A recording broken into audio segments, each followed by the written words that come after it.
Shri DP Jarauli ने एक message डाला था, जो हो सकता है आप में से किसी ने पढ़ा हो, कि मुझे तो बेवजह बलि का बकरा बनाया जा रहा है। कुछ बड़े नेताओं तथा ब्यूरोक्रेट्स ने मिलकर ये सब घोटाला किया है। ये इस मैसेज में था। एसओजी इस मैसेज को निकाल सकती है। उन बड़ों में जिसमें मंत्री श्री सुभाष गर्ग के दबाव में आकर मैंने सरस्वती प्रिंटिंग प्रेस से पेपर छपाने के आदेश दिए थे, जिसकी जानकारी प्रदीप पारासर को है। और वो कैसे है कि सरस्वती प्रिंटिंग प्रेस को ही प्रिंटिंग का कार्य दिए जाने का दबाव जिस समय मेरे को बनाया जा रहा था, उस समय अजमेर में प्रदीप पारासर और सुभाष गर्ग मौजूद थे। इनकी लोकेशन एसओजी लेगी तो दबाव प्रमाणित हो जाएगा सरस्वती प्रिंटिंग प्रेस को पेपर प्रिंट कराने का। सरकार के एक कैबिनेट मंत्री ने यह भी बयान दिया है, माननीय प्रताप सिंह खाचरियावास जी ने, कि जारौली को बर्खास्त इसलिए किया है कि उससे पूछताछ करेंगे, एसओजी जांच करेगी और संलिप्तता पाई गई तो गिरफ्तार करेंगे। तो सरकार के जिम्मेदार मंत्री ने यह बात कही है। तो मैं प्रार्थना करना चाहूँगा एसओजी के एडिशनल डीजी साहब से कि आप उनकी जांच करें और दोषी तो वो हैं ही, उनको गिरफ्तार करें। सरस्वती प्रिंटिंग प्रेस से भी एक प्रभावशाली मंत्री ने पेपर प्राप्त कर लिया, सुनना, जो करीबन 40 परीक्षा केंद्रों को दिया गया, जिनकी सूची मैं आपको दूंगा मीडिया को। इसके जरिए करोड़ों रुपए का मोटा मोटा जो केंद्र हैं उसमें करीबन 800 करोड़ का मामला जो मेरी जानकारी में आया है। कुछ परीक्षा केंद्रों के मैं नाम आपको बताऊंगा। प्रिंस कॉलेज सीकर,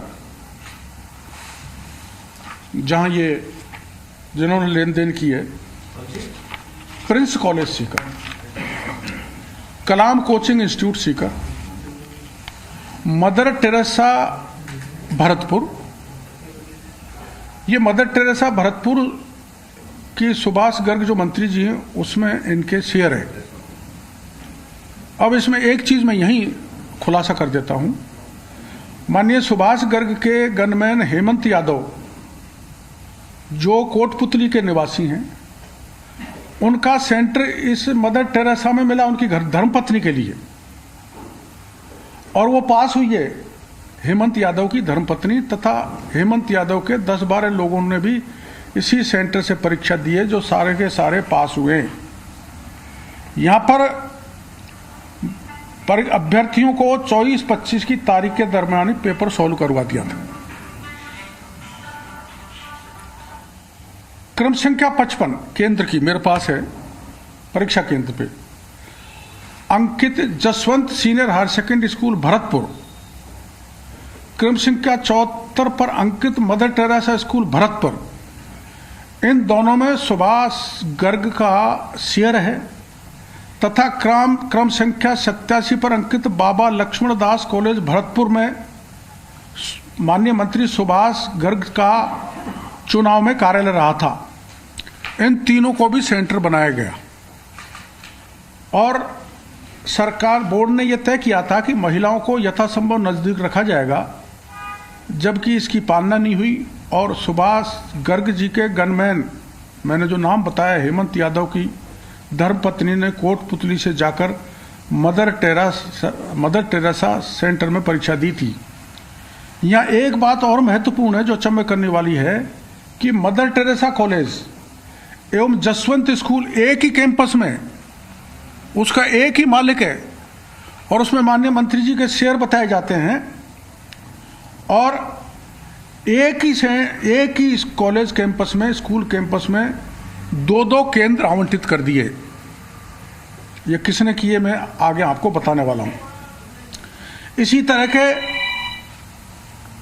इसी तरह ब्लैक लिस्टेड स्कूल कॉलेज जैसे कमला देवी कॉलेज अलवर,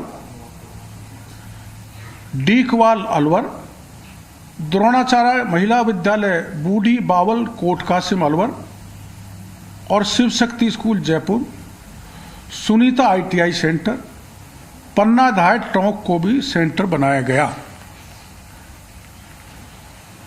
अब इसमें एक महत्वपूर्ण कड़ी आती है डॉक्टर बने सिंह, जो RGSC Rajiv Gandhi study circle के कोऑर्डिनेटर हैं।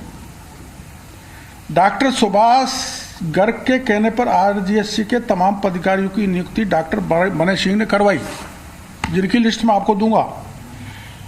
इन पर पूर्व में रिश्वत के आरोप लगे हैं बने सिंह जी के, जो सुभाष गर्ग के खास हैं, कोऑर्डिनेटर हैं RGSC में। इनके खिलाफ मथुरा गेट पैसे लेने का मथुरा गेट थाना भरतपुर में मुकदमा दर्ज है। इनके और DP जारौली और प्रदीप पारासर के मध्य इस दौरान बहुत बार बात हुई है। मैं SOG से कहना चाहूँगा कि उनके डिटेल निकालें और इन पर शिकंजा कसें। पूरे राज्य में डिस्ट्रिक्ट कोऑर्डिनेटर लगाने का काम बने सिंह ने किया और बिना डिस्ट्रिक्ट कोऑर्डिनेटर की राय के बड़ी राशि लेकर सारे सेंटर डॉक्टर बने सिंह द्वारा आवंटित किए गए, जबकि ये सेंटर आवंटित करने के लिए अधिकृत नहीं था। इन्हें गिरफ्तार किया जाए। कोई जिम्मेदारी इनकी नहीं थी परीक्षा कंडक्ट कराने में। ये मात्र RGSC का कोऑर्डिनेटर है। और मैं ये कह सकता हूं बड़े विश्वास को, जो सूची आपको दूंगा, प्रत्येक केंद्र से करीबन 20 करोड़ रुपए 40 केंद्रों पर इकट्ठे हुए हैं, जो करीबन 800 करोड़ बैठता है। आप सबको पता है, जो पहले भी मैंने बताया था, कि राजीव गांधी स्टडी सर्किल सोनिया गांधी जी की प्रेरणा से बनाया गया, जिसके नेशनल चेयरमैन अशोक गहलोत थे और नेशनल कोऑर्डिनेटर तकनीकी सहायक मंत्री सुभाष गर्ग हैं। माध्यमिक शिक्षा बोर्ड राजस्थान के chairman doctor DP Jarauli Rajasthan की प्रदेश स्तरीय कमेटी RGSC के कोऑर्डिनेटर हैं। जयपुर के coordinator Subhash Yadav state coordinator हैं और सुभाष गर्ग के खास व्यक्ति हैं। डॉक्टर सुभाष गर्ग RGSC के स्टेट कोऑर्डिनेटर डॉक्टर बने सिंह के माध्यम से इन सब पर नियंत्रण रखते थे। अब इन दो लोगों को सस्पेंड करके शिक्षा संकुल में लगा दिया, आपकी जानकारी में, डॉक्टर बैरवा और वो यादव को। तो शिक्षा संकुल में क्यों लगाया? सस्पेंड किया है तो उनको बाहर लगाओ।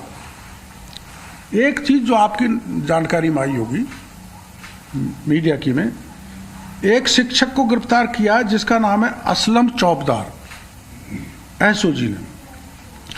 उसने अपने बयान में एक कैबिनेट मंत्री को लिप्त होना बताया। इसलिए मैं SOG से निवेदन करूंगा कि असलम चौबदार ने जिस मंत्री का नाम लिया, SOG उसका नाम जग जाहिर करें, जनता के बीच में बताएं।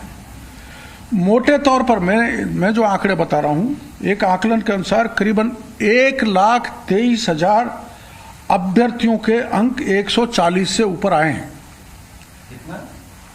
1,23,000 अभ्यर्थियों के अंक 140 से ऊपर आए हैं, जो सीधा बड़ी लेन देन को इंगित करता है।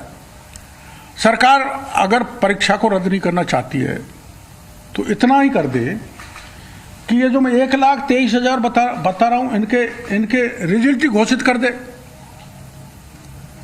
तो यही अपना आप कपड़े फाड़ेंगे, सरकार के पैसे वापस लेंगे।